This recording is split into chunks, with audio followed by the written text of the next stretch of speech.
Child Development and Stunting in Developing Countries, a Statistical Analysis within Timor-Leste. Timor-Leste is an island nation, a developing country in Southeast Asia. In Timor-Leste, the population is around 1.3 million, with 70% living in rural areas and 42% of those living below the national poverty line. This has implications with child development because of poor living conditions. In comparatively, Australia, a first world country with an estimated population of 26 million, has around only 13.4% of people who live below the poverty line.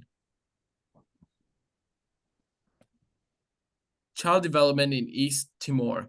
A child development is crucial in affecting the rest of their lives. Poor child development reduces the opportunities for that child and perpetuates poverty.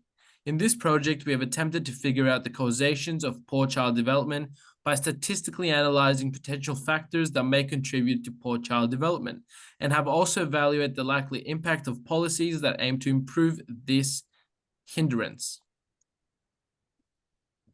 Measuring child development using Z-height.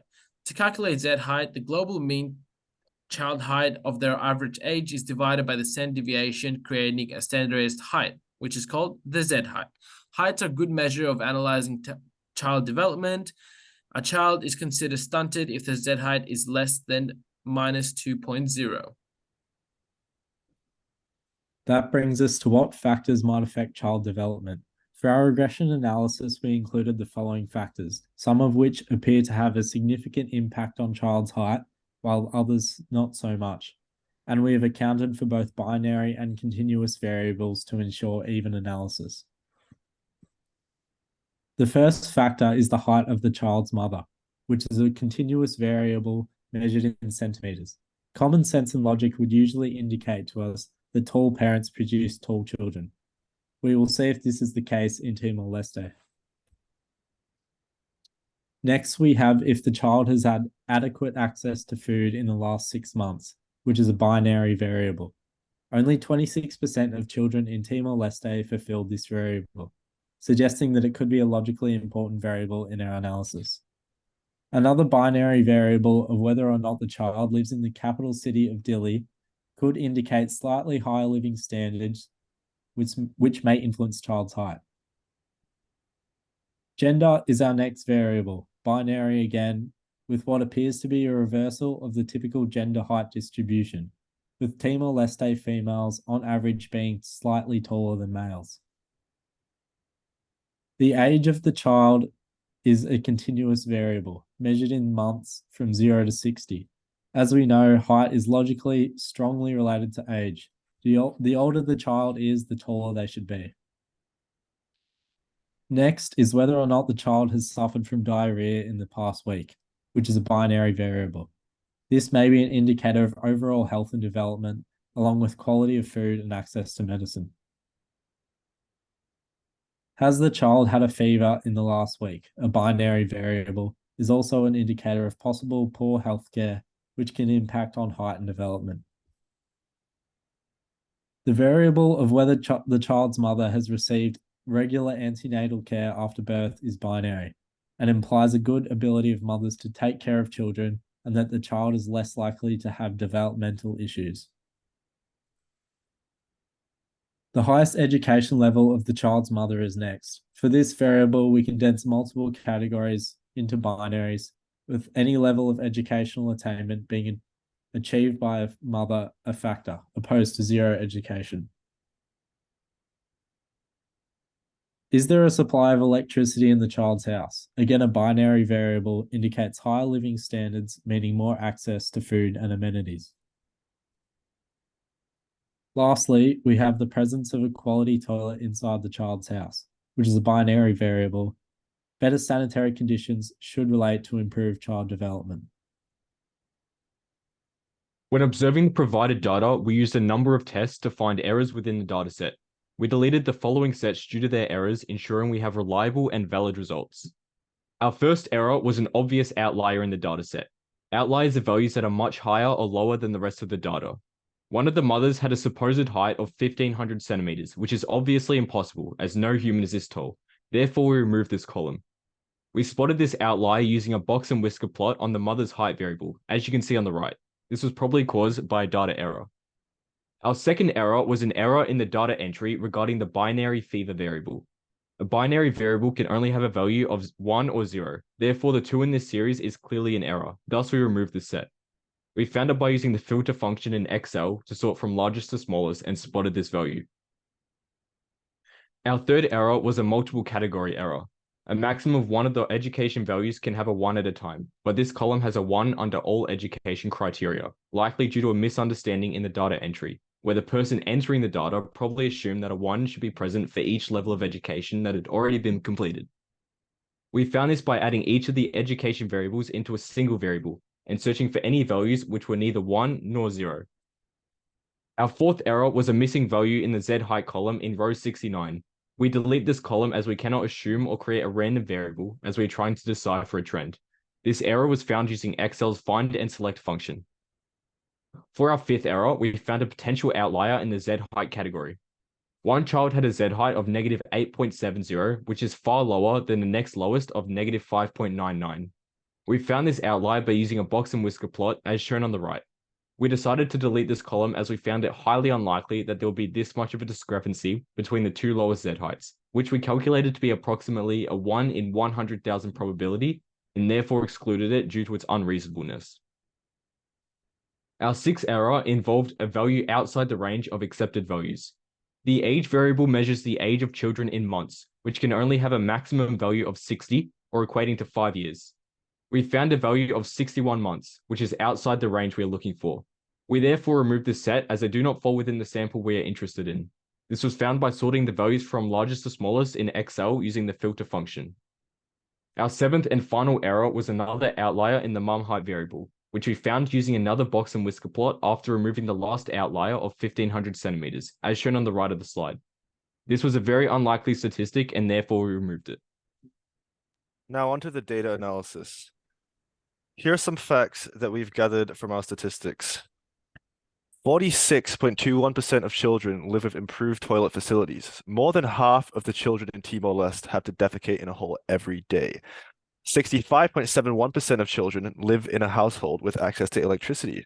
Could you imagine your life without electricity? Well, you don't have to, because approximately 35% of children in Timor-Leste live without it. 16.92% of children have had diarrhea in the last week. So almost 17% of children are suffering from food poisoning, which not only hinders child development, but survival as a human being in general. 69.97% of children have had mothers who have had primary school education or higher. Now, in Australia, it is compulsory for children to have to go to primary and secondary schools. It is likely that almost every mother in Australia has at least had a primary school education, while 30% of those in Timor-Leste have not been educated higher than the primary school level. So we perform a linear regression on z heights with respect to each of the variables, and the following are the coefficients and p-values of the variables. Now, regarding the selection of variables in our regression model, from our intuition, we excluded variables that did not make logical sense, such as whether the child has had a fever and whether the child has had diarrhea, as these could be mere coincidences due to the small time periods. And we also chose to include electricity and toilet variables because they are very good at reflecting the housing conditions of the child. We perform hypothesis testing on each variable to determine whether there was sufficient evidence to conclude that a variable could even influence the height. For variables with a correlation below or equal to minus 0.1, we do a negative one-tailed test, meaning that as these variables get larger, they have a negative impact on height. And for variables with a correlation of 0.1 or higher, we do a positive one-tailed test, which means these variables are likely to positively impact the height of a child. And for the other variables, which were between 0.1 and minus 0.1, we do a two-tailed hypothesis test. Now, regarding our hypothesis test, we have variables that pass at the 1% 3-star, 5% 2-star, and 10% 1-star significance levels. We only choose to include 1% variables in our regression analysis because we wanted it to be as concise and accurate as possible. This is how we hypothesis tested for positive relationships. So if the p-value divided by 2 was less than the significance level of 0.01, we would conclude that the variable had a positive effect on height. So the only variable where we did this was mum height, a continuous variable where we had sufficient evidence to conclude that the height of a child's mother did in fact have a positive influence on height of the child. For negative relationships, we did the same thing, except we were testing whether it had a negative effect on height. And we did this for age. And note that we tested both age square and age, but the p-value for age was smaller, which meant a linear model for age was a better approximation for the regression model. So we chose not to use age square in our model. And so there's sufficient evidence to conclude that, contrary to popular belief, the older that a child would get, the shorter they would become. And now, for those with weak correlations, we would test whether they had any relationship on height. And to do this, we would see what the probability was that those coefficients would actually not zero, which means they had some influence on the height. And our results have shown that on the left side of the slide, we only used 3-star rated variables, which means that they passed the two-tailed test at 1% level of significance. And so therefore we got food adequacy, mother's primary school education, mother's senior high school education, whether the child lived in Dili, and whether the child was male. And so these are the final variables that we use in our regression model. So to conclude, as we can see from this, the most influential variables are electricity, food adequacy, living in Dili, and being male. So the healthiest children typically grew up with electricity, adequate food supply, lived in Dili, and were not male. Policy modeling.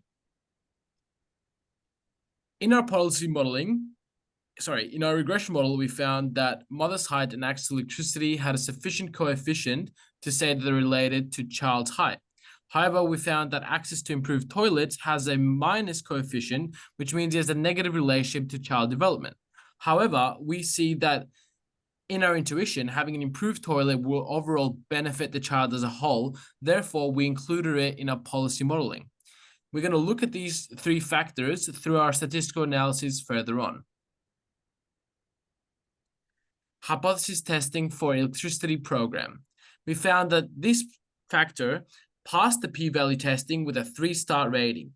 Therefore, it was sufficient enough to include in one of our policies.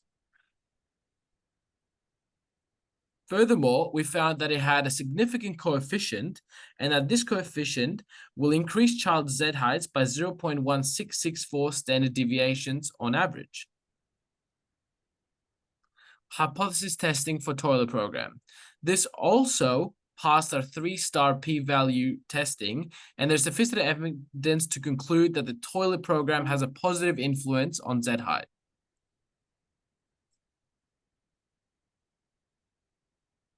Concurrently, the coefficient is also sufficient, which has a weak but positive relationship to child height with a coefficient of 0.1254. Further on, this is the same value that we found that the Z heights was increased by those standard deviations. Hypothesis testing for electricity and toilet program. As this trend continues, there's also sufficient evidence to conclude that electricity and toilet program has a positive influence on Z height because it passed our p-value testing.